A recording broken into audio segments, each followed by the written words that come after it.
Hi! Today I want to discuss with you two of the later innovation of a diesel engine. And a turbocharger has been around for a while, and they are fitted mostly on our diesel engines, and they are said to boost the engine horsepower between 30, 35, even to 40%. And it is driven by the exhaust, which means the gases after the combustion goes to our exhaust, and it's driving this exhaust side, the hot side of our turbocharger. See, this turbocharger has two sides. One is the hot air, which is the driver, and one is the cold air, which is the driven. Okay, and the other one is this called EGR valve. EGR valve are also being fed by some air from the turbocharger, from the exhaust, goes in to our exhaust port, comes into this side of our EGR valve. This is the hot side, and it says 30% of our exhaust is being fed back to the intercooler and being fed back to our intake manifold. Anyway, these are two innovations, and I would say let's go back to the original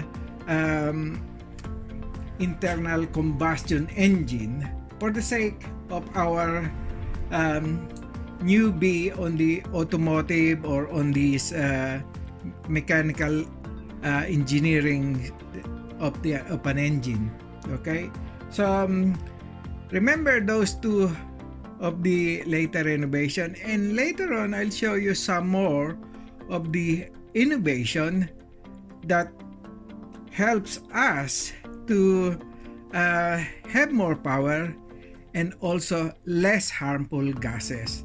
Well, in some countries wherein emission is very strict, like in the UK, in Europe, in Germany, they're even having double EGR, which means if this one is bringing in 30% and then return to intake again, then there's a second stage of an EGR that brings another 30% and makes our air cleaner.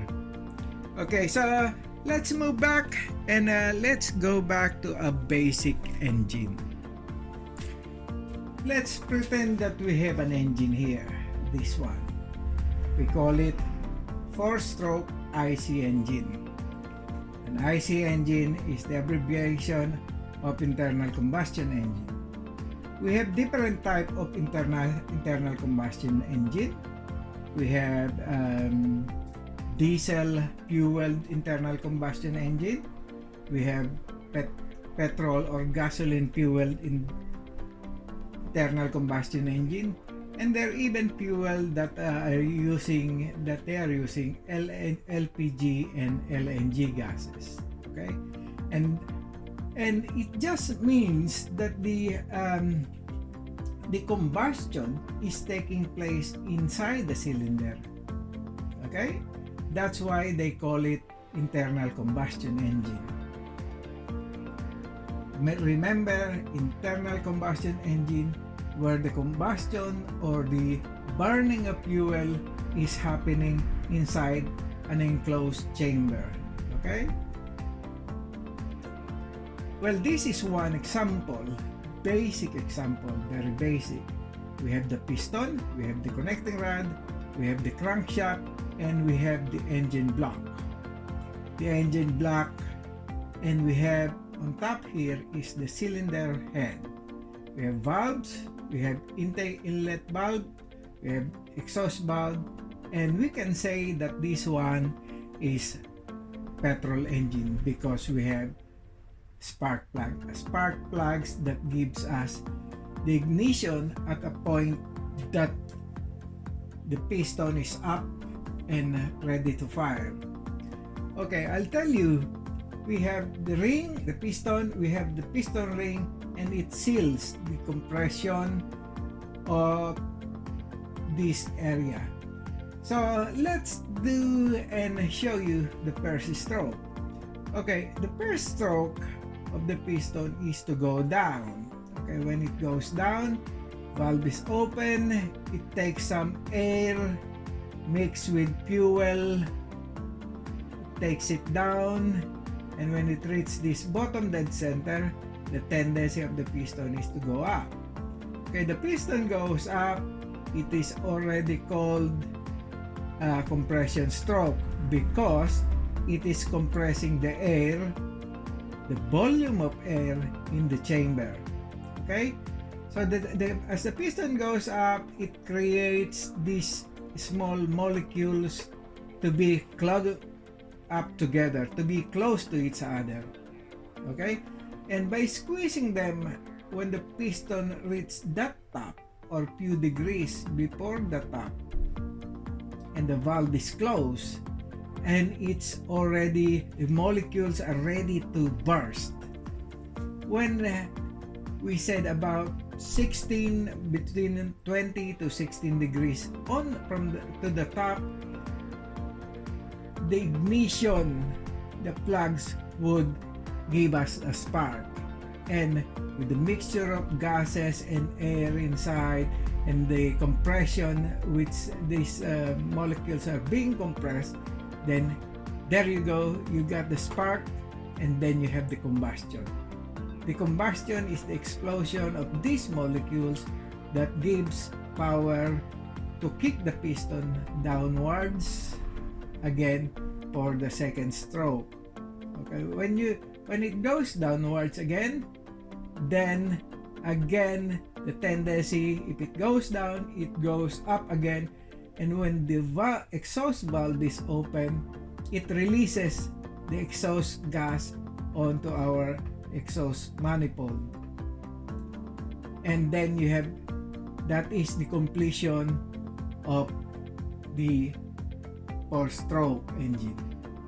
So one stroke is intake, then second stroke is compression, third stroke is to power it down, kick it down, which is the power stroke, and then it goes up again, exhaust valve open, exhaust air come out, intake valve by that time is still closed. Okay, so when it starts to go down again after the exhaust air is out, the exhaust valve will close, intake valve is open, and the piston would go down again and taking some more air mixed with fuel as intake stroke again. That's the cycle of an engine. Okay, on this one, as I told you, this is obviously petrol or gasoline engine because it uses that one, spark plugs. Spark plugs gives us the ignition that burns them. And you see it has a chamber out there,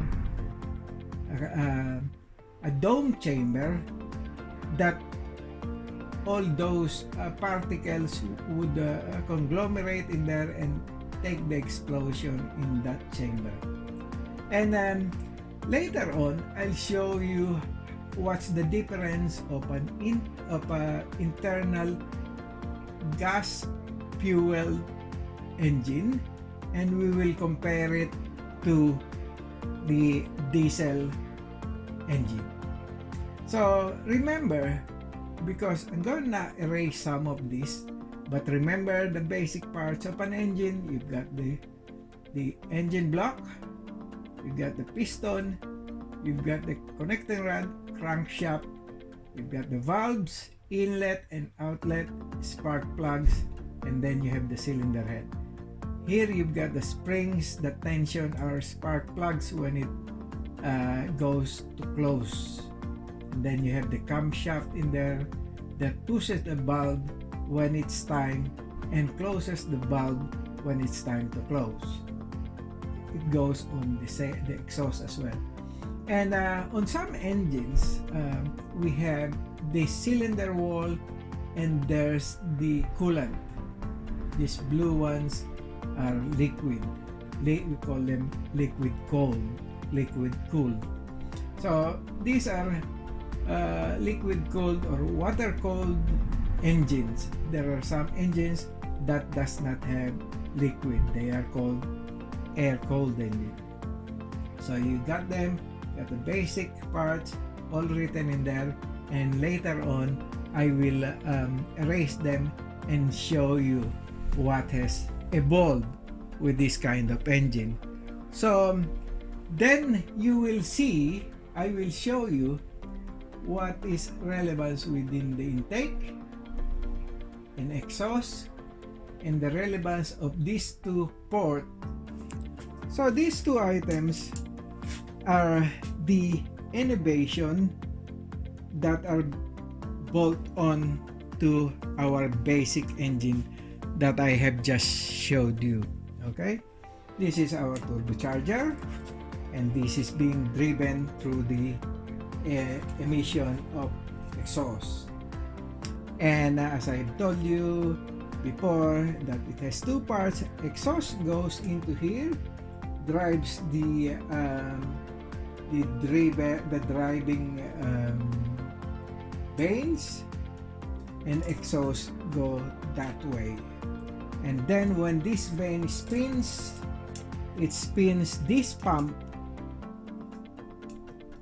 and sucks more air in here, and then delivers fresh air to our intake manifold. So instead of having just fresh air from the inlet manifold, we're having a supercharged air that goes into the cylinder or the manifold via the manifold. So basically we have 14.7 psi as our atmospheric pressure. Let's assume that 14.7 goes into the cylinder, but if we have turbocharger, it is more because of the turbine blades pushing more air, taking air from here and pushing it to the manifold that goes to our chamber. So this is one of the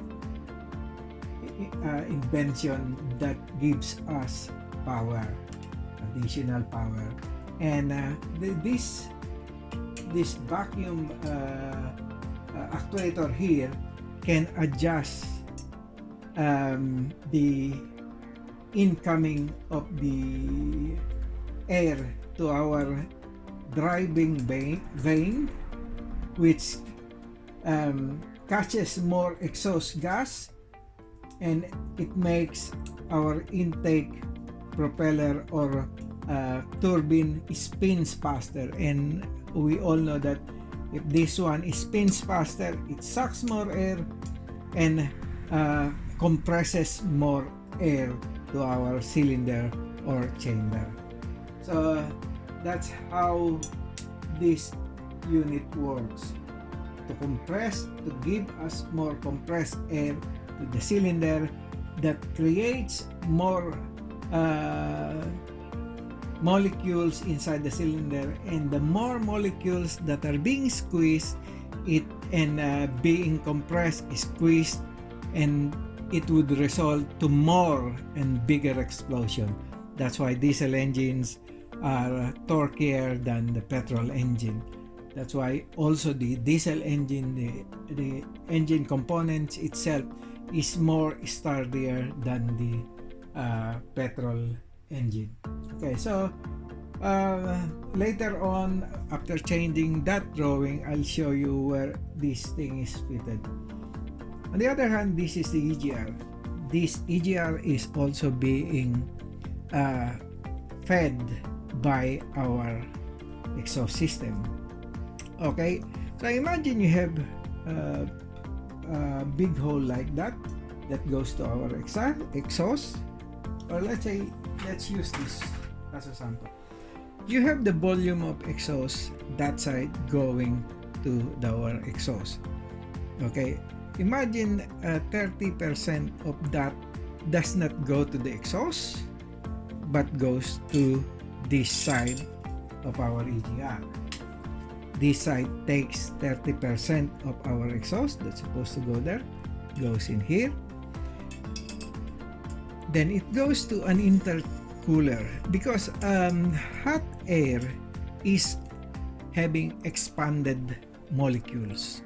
So if you have expanded molecules, the tendency is to have a small explosion. Poop.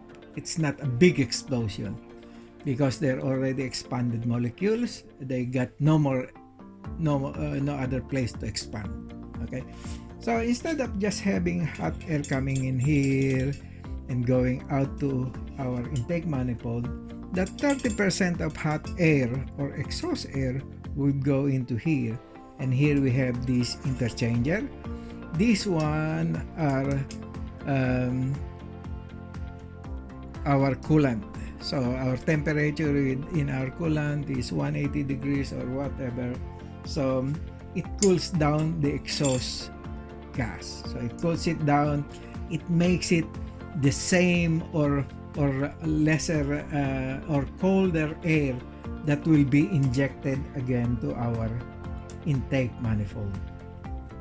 So you know what is the intercooler now for the EGR. Okay, so 30% goes again to our exhaust.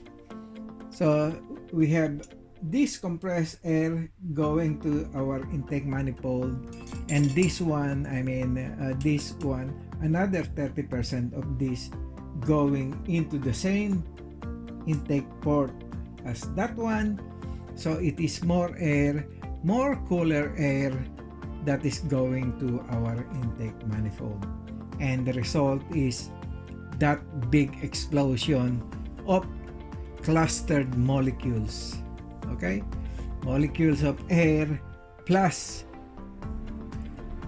diesel fuel. Diesel fuel is injected by our injector, diesel injector, and diesel injector, they have to make the fuel atomize so that it is ready to explode. Okay, so when you have a mixture of compressed air and very atomized fuel from our injector, and then you have the compression or compressing of those molecules and hot air, it will result to a big explosion. That's why diesel engine are built more sturdier than its brother petrol engine or gasoline engine. Piston are hardened, the cylinder are hardened, the bearing shells are hardened, and that's why they're giving us more torque. More torque is more power. So I'll modify the drawing and then we'll continue our discussion. So I have modified our drawing. You've seen the turbocharger. I will just make it more so you can imagine where they are fitted. Okay, so this is our engine as we started from before, and there are just some changes on the petrol engine and the diesel engine. We got rid of the spark plug at the center. Instead, we have installed an injector. This is a fuel injector. So this is the one I'm telling you that delivers an atomized fuel, an atomized diesel. It delivers it in there. Okay, and then you can see that our piston has got a small concave chamber. That is the combustion chamber.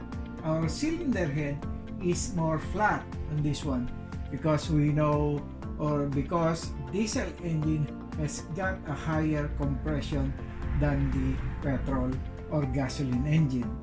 So here is our exhaust side, which I connected a turbocharger directly coupled to our exhaust manifold. This round object here is our intake port for the turbocharger, and on the side of the turbocharger we have our plumbing piping that goes back there, and it eventually goes to our intake, which part of it passes through the EGR. So you can see the relativity of our turbocharger and our EGR. So exhaust, hot air goes in there, hot air goes in there, it spins our turbo, the hot side of our turbo. Then the cold side of the turbo, which we call is compressor, sucks in air and delivers on the side cold air, and it has to go around and return back to our intake manifold via these plumbing or the turbo boost pipes. Okay, so the turbo, the hot air goes in, just spin the hot turbine blade, and then it also goes to our exhaust right at the tailpipe. Okay, so that's how it works. So compressed air, that's why we call the turbocharger as a compressor. In other places or other terminology, we do call them compressor. That's why it gives us compressed air. Compressed air that travels from here to the pipes and goes back to our intake manifold via the EGR valve. So you can see that we still have the exhaust valves, inlet valves, and as I told you, it's more flat. So if we have more air in here, so more of the molecules, more of our molecules travels and goes to our intake. So more molecules, more cold molecules is squeezed in together, and this one would be crowded now. See, it would be crowded. Oh, let me make it blue, because this side is blue, this is cool air. So more molecules, more cold molecules, then we can squeeze it together. Okay, so those molecules are squeezed in, and inside here they will be more crowded. You notice that I use red and blue because from here it is cold air, right? Cold air. And then when we go into our EGR, as I told you, 30% of our exhaust gas, there's another piping in there, 30% of these would go to our EGR. Okay, see the relevance of the relativity of our turbocharger and EGR. So now we have, this is semi-hot air, okay? Hot air, and when it goes to the EGR, you remember EGR cools down this hot air, cools it down, and when it comes out of the EGR and blend into our intake manifold, it is cold. Okay, so everything that goes in here now is cold air. So cold air squeezed together and would create big explosion. So that's the relativity of our exhaust. Goes to the turbo, spins the turbo, produce compressed air, and goes to the manifold. And at the same time, on the side of our turbo or on the side of our exhaust manifold, there is another piping that goes straight to our EGR. Remember, 30% of exhaust gas is returning back to the EGR. That's how they do it now. So 30% goes to the EGR, 30% pulls down from this intercooler plus this compressed air from our turbocharger, goes in there, goes to the chamber, then the piston goes up, it compresses all those many molecules, and with the fuel it creates big boom, big explosion. You see, it doesn't even need a spark because those molecules that are being cramped together and fuel and with the piston motion to compress them on such a very small space would create a big explosion. So this is the turbocharger related to EGR, and most of them are on this diesel internal combustion engine. Okay, so for today we already discussed them, and in the coming in our other segments there are more bolt-on equipment that goes in there. I'll leave it to you to think. You see, here nowadays we have to reduce that emission. Even with the EGR, we still have to reduce that.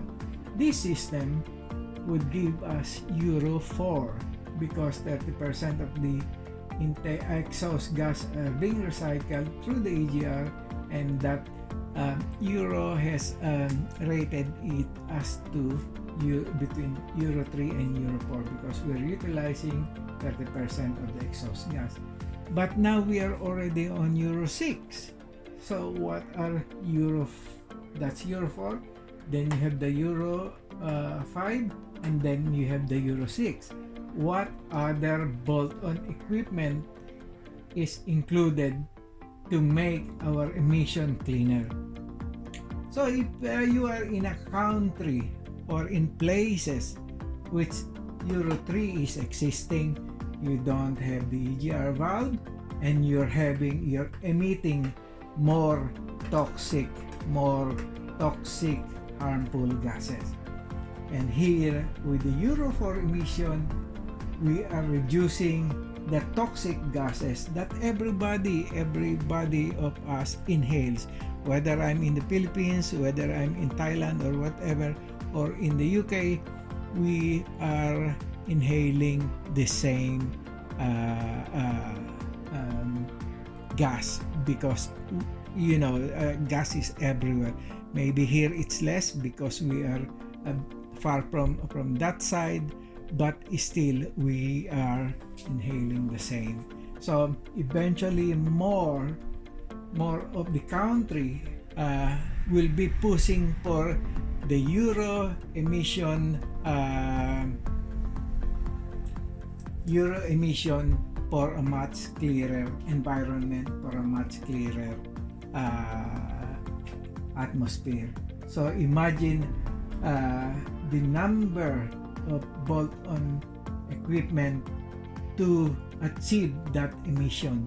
So it is costly, it would cost us money, it would break, it would be an extra expense, but everybody, most of the country are looking for cleaner emission, and I think everybody, most of the country are going on the same direction.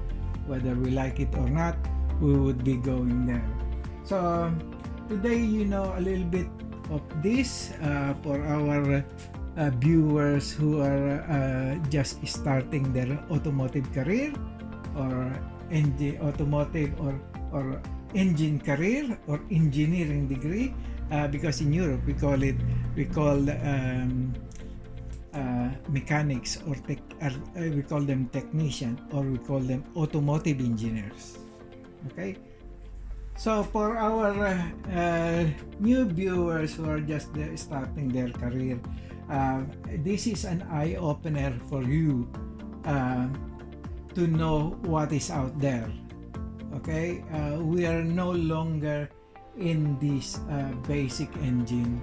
We are and in Europe we call the terminology for that is automotive engineer, because injectors are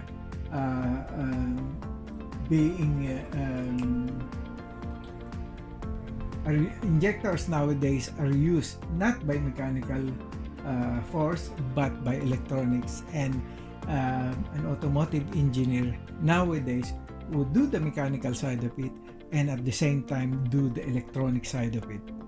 So that is how we are now, and also do the hydraulic side of it. So basically that's where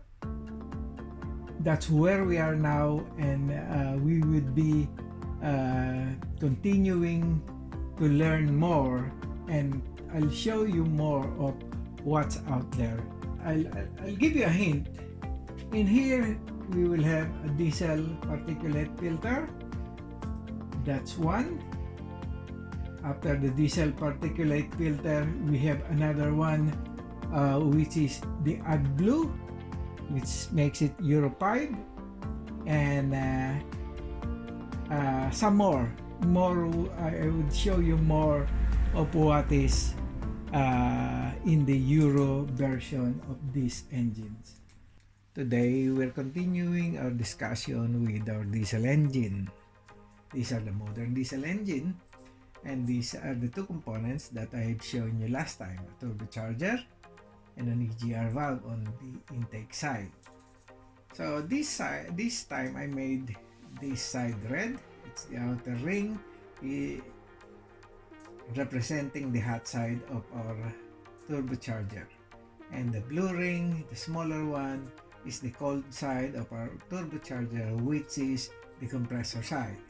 The compressed air would be pumped out from the side of the turbocharger via these turbo boost pipes, and as it goes to the intake. So as I've told you, this is another one of their innovation, which is an intercooler. It is called air-to-air intercooler. Why it's called air-to-air intercooler is because the cold air that is the compressed air that is pumped out of the turbocharger would go along this way, and it would go to a lateral small pipes that crosses the intercooler. So the intercooler is just like our normal coolant radiator. It has lines, it has cooling pins, but only air is passing through the lateral pipes. So if we have compressed air in here, and you know, whenever molecules on a compressed air is being compressed, the tendency is to be a bit warm or hot.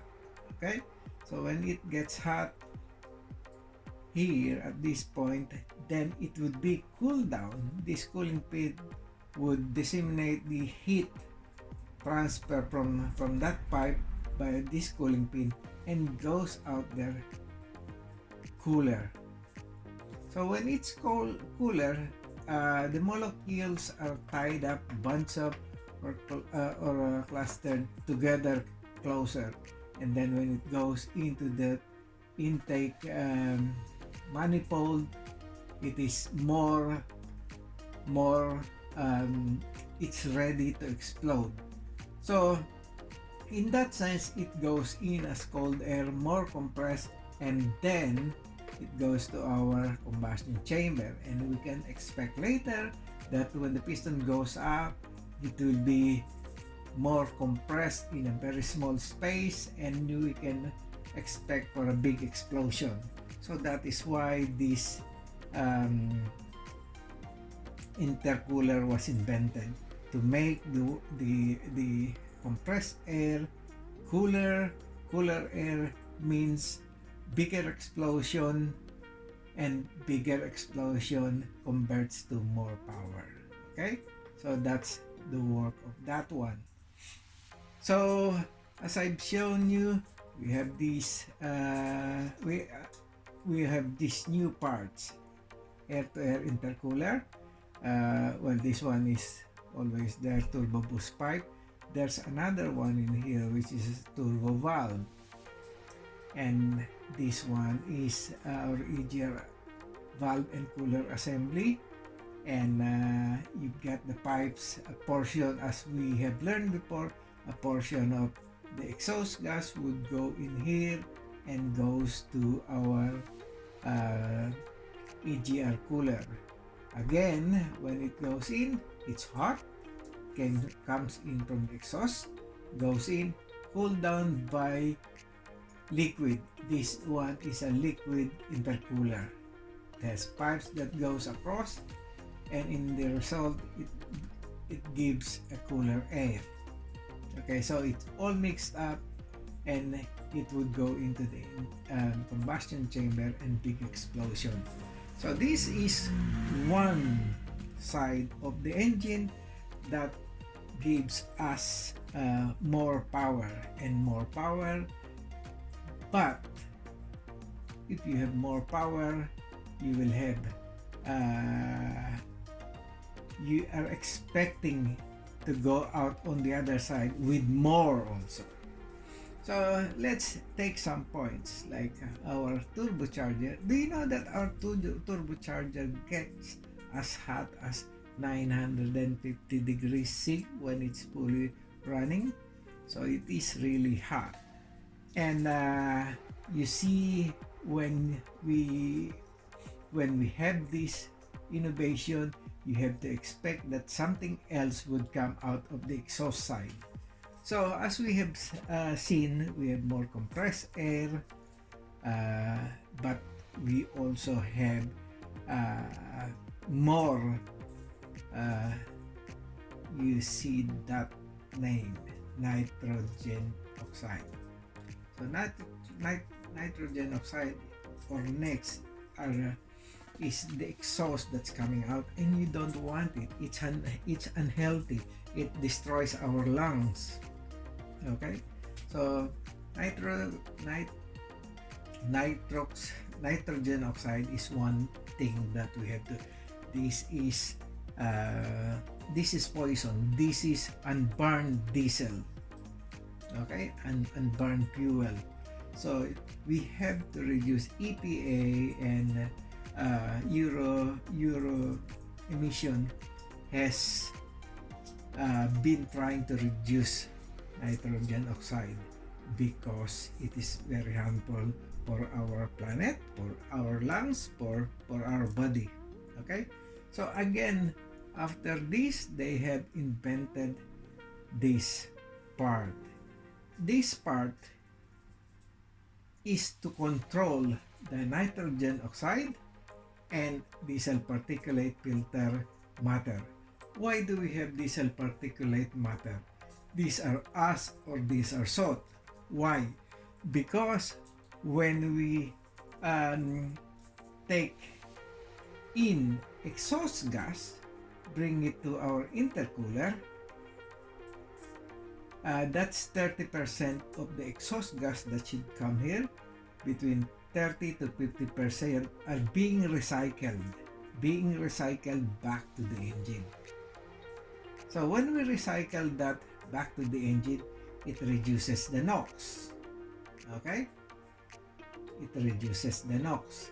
But then when we reduce the NOx on that side, you will have poor combustion inside. So poor combustion, we will have this one, DPM, which is a diesel particulate matter, or we call it ash, or we call it salt. So how do we control it? So what they did is, when we have them as operational, then they have invented this one. So to control the DPM, we have a DPF. A DPF is diesel particulate filter. So whatever salt or whatever ash is being pumped out of the exhaust system would go and be trapped in this filter. These are very expensive filter because these filters are composed of precious metal, very precious metal like palladium and other metals to filter. It's a fine mesh of filter that filters DPM. Okay, the DPM, this salt would be trapped inside.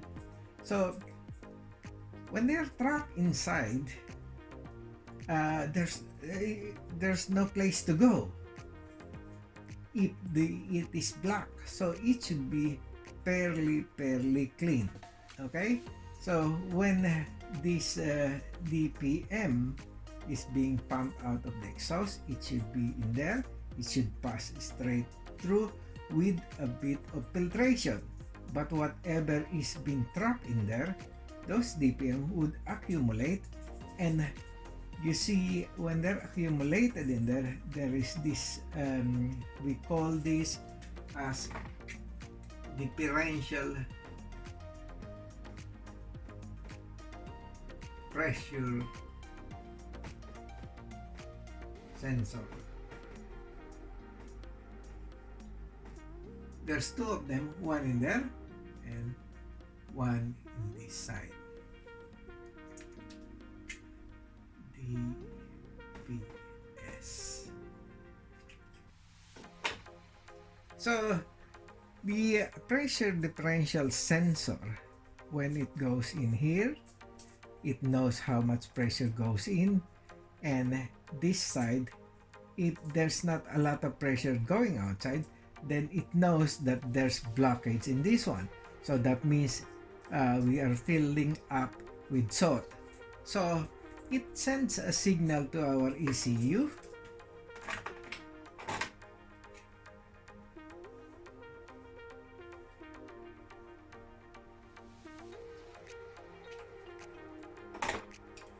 It sends signal to our ECU, and it says that, oh, I think I'm full.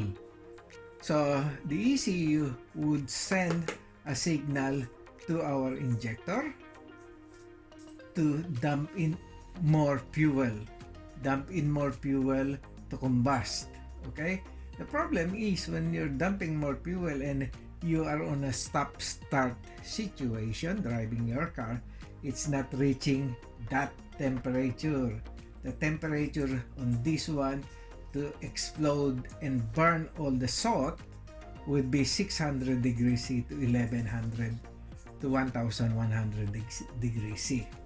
So the problem is when it's not regenerating, the fuel that we dump in here would wash away our bore. It washes the sealing of our piston and liner, and that excess fuel will go into our oil, and that makes our oil dirty. And when our oil is dirty, we know that there's abrasion between the cylinder walls and everything, and that would cause premature failure on our bearing, piston ring, and other components. So we have to make sure that this does regenerate. We call it regen.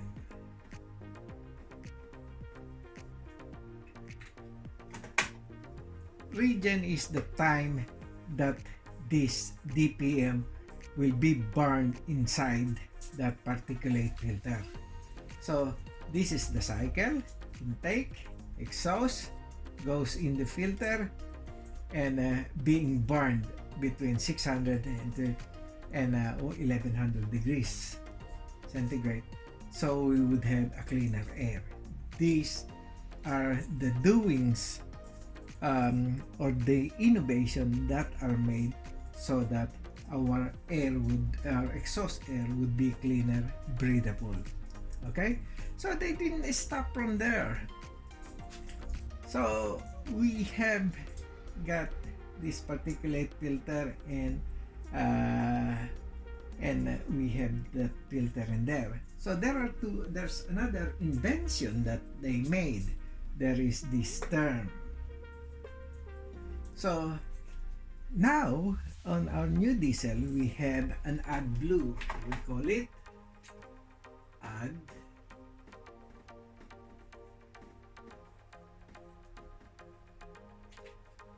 adblue. Adblue liquid is a liquid that are being injected on that side. Why do we have that? So they call it SCR, is selective catalytic reduction. So we are on Euro 4 because we use this high compression turbo. We have EGR, and that makes us as Euro 4. And then we have this diesel particulate filter, and basically it cleans. But the EPA and the Euro emission does not stop from there. They want us to be cleaner, so they invented that one. Yes, I know these are more expense, more things to pay, and so on and so forth. But this is where we're heading now. This is, we want more cleaner environment. So SCR is selective catalytic converter. We are putting AdBlue. If you can notice on your fuel tank, whenever you fill your vehicle, there's another filler cap near your fuel filler cap, and it is for AdBlue. AdBlue would be injecting liquid, AdBlue liquid, to clean our diesel particulate filter residue. So it cleans it more, and hoping that it would be much cleaner, more than what's being done already by this component, turbocharger, EGR valve, and DPF. So those are the new innovation. Those are the components that are being bolted onto our engine. Those components are bolted so that we can have a better quality of air. So now what do we learn? We learn new term, AdBlue. Okay, we learned regen. We learned SCR. And we know now that our temperature on our DPF is between 600 degrees to 1100 degrees C, and that would not have cleaning or explosion inside the filter. It would not reach that one. So if you are doing an automatic regeneration, for us what we do is we drive our vehicle for about 30 minutes at a constant speed without changing the gear to high and low, so it would reach a temperature like that. And after that, you can feel that there would be more power, but you would not more noticeable because you will have burning smell. Don't worry about it, because it's just regenerating. There are two types of regeneration. You've got the actual normal regeneration by driving it, by driving your vehicle. The other one is called force regen. Force regeneration is we bring the car into our garage, we plug in the computer, we set for regeneration, and then when you start regeneration, the engine would rev up. We have the computer, plug in the computer, set for regeneration, and then when you start regeneration, the engine would go out within 2600 to 2600 to 2800 RPM, or even 3000 with different cars. So it would be constant for at least, I think, between 25 and 30 minutes, so it would reach that one. But you better be careful on doing a forced regeneration. You have to have the actual exhaust extractor. If you're doing it inside the garage, you should have a fire extinguisher near you, just in case you would have too much of that. And don't worry, the engine would be up to an RPM that is within the limit. So that is how you do a force regeneration. The other thing is on the SCR side, you have a level for the adblue. It would tell you if the level is okay. If the level is low, then you would go into limp mode. So those are all in there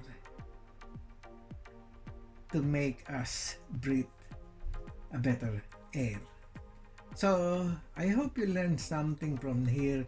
I will try to make it more simpler the next time we talk and the next time we discuss. So as I've told you, this is the new diesel now. These are the modern diesel. These are the two. I know EGR and turbocharged. EGR is they started it on say 2005, 2007. Then afterwards, they have diesel particulate filter in 2010, and after that they have SCR and so on and so forth. And who knows what's going to happen in the near future with more of this innovation that makes our air more cleaner.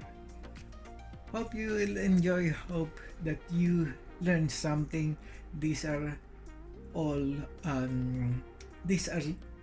some of them are new even to me, because they are the new diesel technology. They are the new add-on bolt-on equipment for our modern diesel.